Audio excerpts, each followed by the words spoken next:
Capítulo 5º. Do procedimento administrativo e do processo judicial. Artigo 14. Qualquer pessoa poderá representar a autoridade administrativa competente para que seja instaurada a investigação destinada a apurar a prática de ato de improbidade. Parágrafo 1º. A representação, que será escrita ou reduzida a termo e assinada, conterá a qualificação do representante, as informações sobre o fato e sua autoria e a indicação das provas de que tenha conhecimento. Parágrafo 2º. A autoridade administrativa rejeitará a representação, em despacho fundamentado, se esta não contiver as formalidades estabelecidas no parágrafo 1º deste artigo. A rejeição não impede a representação ao Ministério Público, nos termos do artigo 22 desta lei. Parágrafo 3º. Atendidos os requisitos da representação, a autoridade determinará a imediata apuração dos fatos, observada a legislação que regula o processo administrativo disciplinar aplicável ao agente. Artigo 15. A comissão processante dará conhecimento ao Ministério Público e ao Tribunal ou Conselho de Contas da existência de procedimento administrativo para apurar a prática de ato de improbidade. Parágrafo único. O Ministério Público ou Tribunal ou Conselho de Contas poderá, a requerimento, designar representante para acompanhar o procedimento administrativo. Artigo 16. Na ação por improbidade administrativa poderá ser formulado, em caráter antecedente a um incidente, pedido de indisponibilidade de bens dos réus, a fim de garantir a integral recomposição do erário ou do acréscimo patrimonial resultante de enriquecimento ilícito.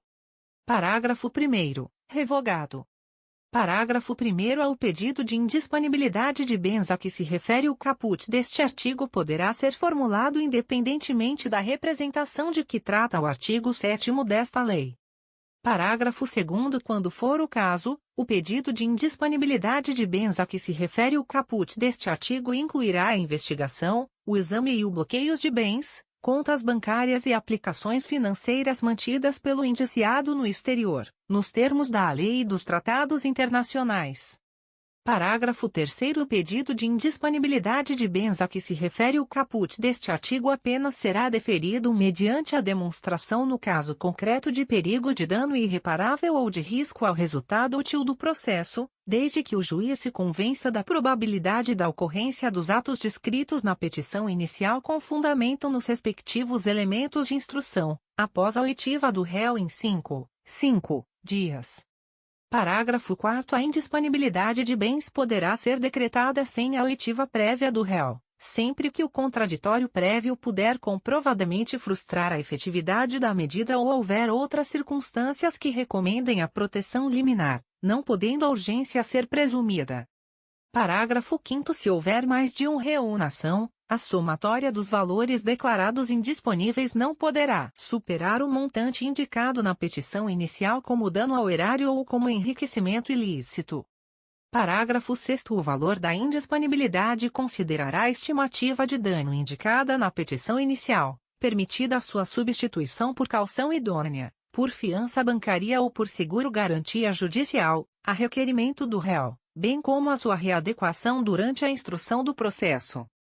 Parágrafo 7º. A indisponibilidade de bens de terceiro dependerá da demonstração da sua efetiva concorrência para os atos ilícitos apurados ou, quando se tratar de pessoa jurídica, da instauração de incidente de desconsideração da personalidade jurídica, a ser processado na forma da lei processual. Parágrafo 8º. Aplica-se a indisponibilidade de bens regida por esta lei, no que for cabível, o regime da tutela provisória de urgência da Lei nº 13.105, de 16 de março de 2015, Código de Processo Civil. Parágrafo 9º. Da decisão que deferir ou indeferir a medida relativa à indisponibilidade de bens caberá agravo de instrumento, nos termos da Lei nº 13.105, de 16 de março de 2015, Código de Processo Civil. Parágrafo 10. A indisponibilidade recairá sobre bens que assegurem exclusivamente o integral ressarcimento do dano ao erário, sem incidir sobre os valores a serem eventualmente aplicados a título de multa civil ou sobre acréscimo patrimonial decorrente de atividade ilícita. Parágrafo 11. A ordem de indisponibilidade de bens deverá priorizar veículos de via terrestre, bens imóveis, bens móveis em geral, semoventes, navios e aeronaves, ações e cotas de sociedades simples e empresárias, pedras e metais preciosos e, apenas na inexistência desses, o bloqueio de contas bancárias, de forma a garantir a subsistência do acusado e a manutenção da atividade empresária ao longo do processo. Parágrafo 12. O juiz, ao apreciar o pedido de indisponibilidade de bens do réu a que se refere o caput deste artigo, observará os efeitos práticos da decisão, vedada a adoção de medida capaz de acarretar prejuízo à prestação de serviços públicos. Parágrafo 13. É vedada a decretação de indisponibilidade da quantia de até 40 salários mínimos depositados em caderneta de poupança, em outras aplicações financeiras ou em conta corrente. Parágrafo 14. É vedada a decretação de indisponibilidade do bem de família do réu, salvo se comprovado que o imóvel seja fruto de vantagem patrimonial indevida, conforme descrito no artigo 9º desta lei. Artigo 17. A ação para a aplicação das sanções de que trata esta lei será proposta pelo Ministério Público e seguirá o procedimento comum previsto na Lei nº 13.105, de 16 de março de 2015, Código de Processo Civil, salvo o disposto nesta lei. Parágrafo 1º, revogado. Parágrafo 2º, revogado. Parágrafo 3º, revogado. Parágrafo 4º, revogado. Parágrafo 4º. A ação a que se refere o caput deste artigo deverá ser proposta perante o foro do local onde ocorrer o dano ou da pessoa jurídica prejudicada. Parágrafo 5º. A propositura da ação a que se refere o caput deste artigo prevenirá a competência do juízo para todas as ações posteriormente intentadas que possuam a mesma causa de pedir ou o mesmo objeto. Parágrafo 6º. A petição inicial observará o seguinte: e deverá individualizar a conduta do réu e apontar os elementos probatórios mínimos que demonstrem a ocorrência das hipóteses dos arts. 9, 10 e 11 desta lei e de sua autoria, salvo impossibilidade devidamente fundamentada. 2. Será instruída com documentos ou justificação que contenham indícios suficientes da veracidade dos fatos e do dolo imputado ou com razões fundamentadas da impossibilidade de apresentação de qualquer dessas provas, observada a legislação vigente, inclusive as disposições constantes dos arts. 77 e 80 da Lei nº 13.105, de 16 de março de 2015, Código de Processo Civil. Parágrafo 6º. O Ministério Público poderá requerer as tutelas provisórias adequadas e necessárias, nos termos dos arts. 294 a 310 da Lei nº 13.105, de 16 de março de 2015, Código de Processo Civil. Parágrafo 6º. A petição inicial será rejeitada nos casos de artigo 330 da Lei nº 13.105, de 16 de março de 2015, Código de Processo Civil, bem como quando não preenchidos os requisitos a que se referem os incisos I e 2 do parágrafo 6º deste artigo, ou ainda quando manifestamente inexistente o ato de improbidade imputado. Parágrafo 7º. Se a petição inicial estiver em devida forma, o juiz mandará autuá-la e ordenará a citação dos requeridos para que a contestem no prazo comum de 30 dias. Iniciado o prazo na forma do artigo 231 da Lei nº 13.105, de 16 de março de 2015, Código de Processo Civil. Parágrafo 8º, revogado. Parágrafo 9º, revogado. Parágrafo 9º. Da decisão que rejeitar questões preliminares suscitadas pelo réu em sua contestação caberá agravo de instrumento. Parágrafo 10. Revogado. 10-A. Havendo a possibilidade de solução consensual, poderão as partes requerer ao juiz interrupção do prazo para a contestação, por prazo não superior a 90 dias. Parágrafo 10-B. Oferecida a contestação e, se for o caso, ouvido o autor, o juiz. E procederá ao julgamento conforme o estado do processo, observada a eventual inexistência manifesta do ato de improbidade. 2. Poderá desmembrar o litisconsórcio, com vistas a otimizar a instrução processual. Parágrafo 10-C. Após a réplica do Ministério Público, o juiz proferirá a decisão na qual indicará com precisão a tipificação do ato de improbidade administrativa imputável ao réu, sendo-lhe vedado modificar o fato principal e a capitulação legal apresentada pelo autor. Parágrafo 10d. Para cada ato de improbidade administrativa, deverá necessariamente ser indicado apenas um tipo dentre aqueles previstos nos arts. 9, 10 e 11 desta lei. Parágrafo 10e. Proferida a decisão referida no parágrafo 10c deste artigo, as partes serão intimadas a especificar as provas que pretendem produzir. Parágrafo 10f. Será nula a decisão de mérito total ou parcial da ação de improbidade administrativa que condenar o requerido por tipo diverso daquele definido na petição inicial. 2. Condenar o requerido sem a produção das provas por ele tempestivamente especificadas. Parágrafo 11. Em qualquer momento do processo, verificada a inexistência do ato de improbidade, o juiz julgará a demanda improcedente. Parágrafo 12. Revogado. Parágrafo 13. Revogado. Parágrafo 14. Sem prejuízo da citação dos réus, a pessoa jurídica interessada será intimada para, caso queira, intervir no processo. Parágrafo 15. Se a imputação envolver a desconsideração de pessoa jurídica, serão observadas as regras previstas nos arts. 133, 134, 135, 136 e 137 da Lei nº 13.105, de 16 de março de 2015, Código de Processo Civil. Parágrafo 16. A qualquer momento, se o magistrado identificar a existência de ilegalidades ou de irregularidades administrativas a serem sanadas sem que estejam presentes todos os requisitos para a imposição das sanções aos agentes incluídos no polo passivo da demanda, poderá, em decisão motivada, converter a ação de improbidade administrativa em ação civil pública, regulada pela Lei nº 7.347, de 24 de julho de 1985. Parágrafo 17. Da decisão que converter a ação de improbidade em ação civil pública caberá agravo de instrumento. Parágrafo 18. Ao réu será assegurado o direito de ser interrogado sobre os fatos de que trata a ação, e a sua recusa ou o seu silêncio não implicarão confissão. Parágrafo 19. Não se aplicam na ação de improbidade administrativa a presunção de veracidade dos fatos alegados pelo autor em caso de revelia. 2. A imposição de ônus da prova ao réu, na forma dos parágrafo 1º e segundo do artigo 373 da Lei nº 13.105, de 16 de março de 2015, Código de Processo Civil. 3. O ajuizamento de mais de uma ação de improbidade administrativa pelo mesmo fato, competindo ao Conselho Nacional do Ministério Público dirimir conflitos de atribuições entre membros de ministérios públicos distintos.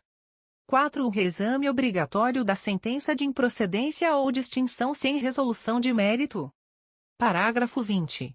A assessoria jurídica que emitiu o parecer atestando a legalidade prévia dos atos administrativos praticados pelo administrador público ficará obrigada a defendê-lo judicialmente, caso este venha a responder à ação por improbidade administrativa, até que a decisão transite em julgado. Parágrafo 21. Das decisões interlocutórias caberá agravo de instrumento, inclusive da decisão que rejeitar questões preliminares suscitadas pelo réu em sua contestação. Artigo 17-A. Vetado. Artigo 17-B. O Ministério Público poderá, conforme as circunstâncias do caso concreto, celebrar acordo de não persecução civil, desde que dele advenham, ao menos, os seguintes resultados: o integral ressarcimento do dano. 2. A reversão à pessoa jurídica lesada da vantagem indevida obtida, ainda que oriunda de agentes privados. Parágrafo 1º. A celebração do acordo a que se refere o caput deste artigo dependerá, cumulativamente, da oitiva do ente federativo lesado, em momento anterior ou posterior à propositura da ação. 2. De aprovação, no prazo de até 60 dias, pelo órgão do Ministério Público competente para apreciar as promoções de arquivamento de inquéritos civis, se anterior ao ajuizamento da ação. 3. De homologação judicial, independentemente de o acordo ocorrer antes ou depois do ajuizamento da ação de improbidade administrativa. Parágrafo 2º. Em qualquer caso, a celebração do acordo a que se refere o caput deste artigo considerará a personalidade do agente, a natureza, as circunstâncias, a gravidade e a repercussão social do ato de improbidade, bem como as vantagens, para o interesse público, da rápida solução do caso. Parágrafo 3º. Para fins de apuração do valor do dano a ser ressarcido, deverá ser realizada a oitiva do Tribunal de Contas competente, que se manifestará, com indicação dos parâmetros utilizados, no prazo de 90 dias. Parágrafo 4º. O acordo a que se refere o caput deste artigo poderá ser celebrado no curso da investigação de apuração do ilícito, no curso da ação de improbidade ou no momento da execução da sentença condenatória. Parágrafo 5º. As negociações para a celebração do acordo a que se refere o caput deste artigo ocorrerão entre o Ministério Público, de um lado, e, de outro, o investigado ou o demandado e o seu defensor.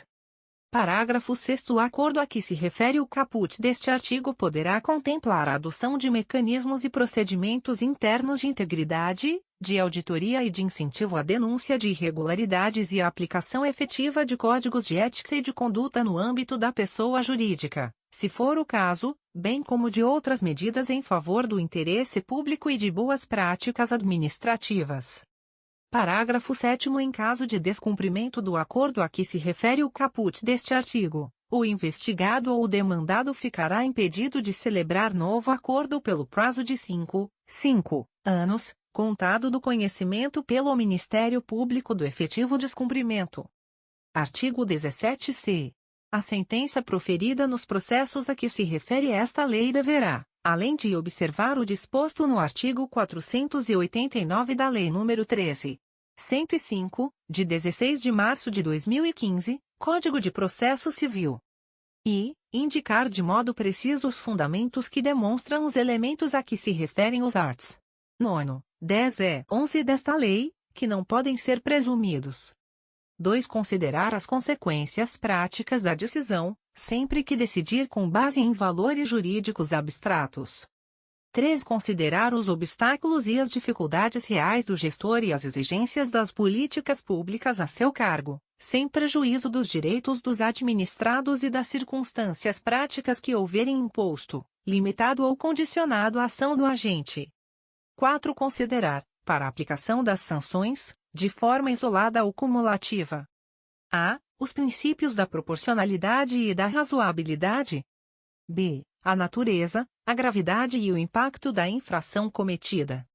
C. A extensão do dano causado. D. O proveito patrimonial obtido pelo agente.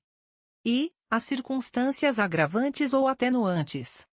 F. A atuação do agente em minorar os prejuízos e as consequências advindas de sua conduta omissiva ou comissiva. G. Os antecedentes do agente.